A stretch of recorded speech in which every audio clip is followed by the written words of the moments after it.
And then you talked about many more elements that I see as additional human investments, just that they come with different KPIs of measurement.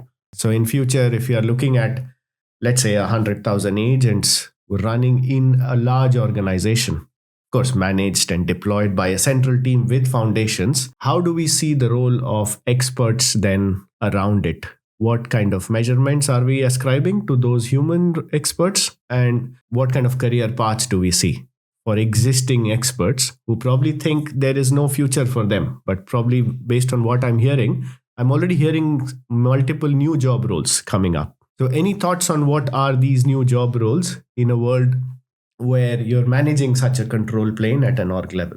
So I have less thoughts about new job roles because it's hard to guess, right? But I have more thoughts about new attributes within roles. And I think for me, the obvious one is we have this inversion that's happening across organizations where today the typical split is 80% of an organization is doing, 20% is directing. That's going to invert. It's going to be 80% directing cohorts of agents, 20% doing. And so that's an attribute that all people need to think differently about. How do I shift to a mindset of not just doing, but directing, right?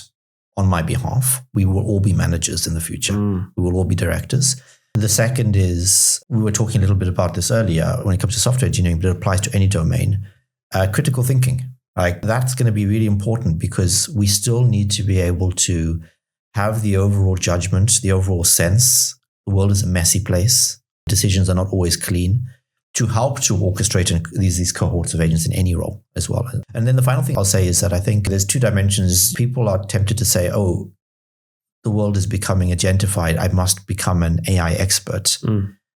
Yes, we need AI experts. We need a ton of them. But also we need specialists in every domain, whether you're in marketing, fraud, supply chain, R&D, anything in between, to think about how you are a specialist that can use AI to 10x what you're doing in that role as well. So I think a lot of those roles persist. They just become a lot more directive, a lot more judgmental for critical thinking from humans. And then you're able to use AI to 10x the specialization of your particular role as well. Yeah.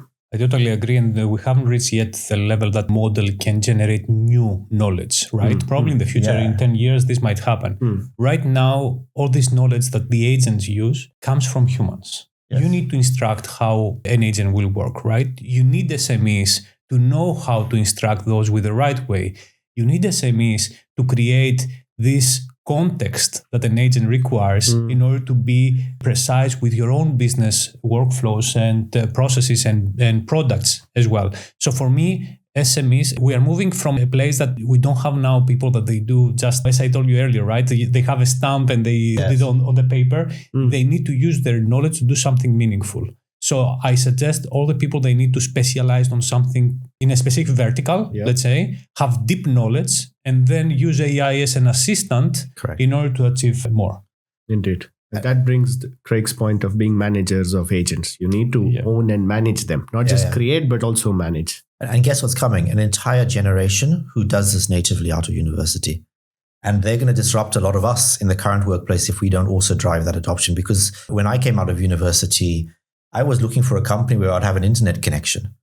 We're going to have these university students coming out. They will be looking for the companies that are AI native, that come with AI tools.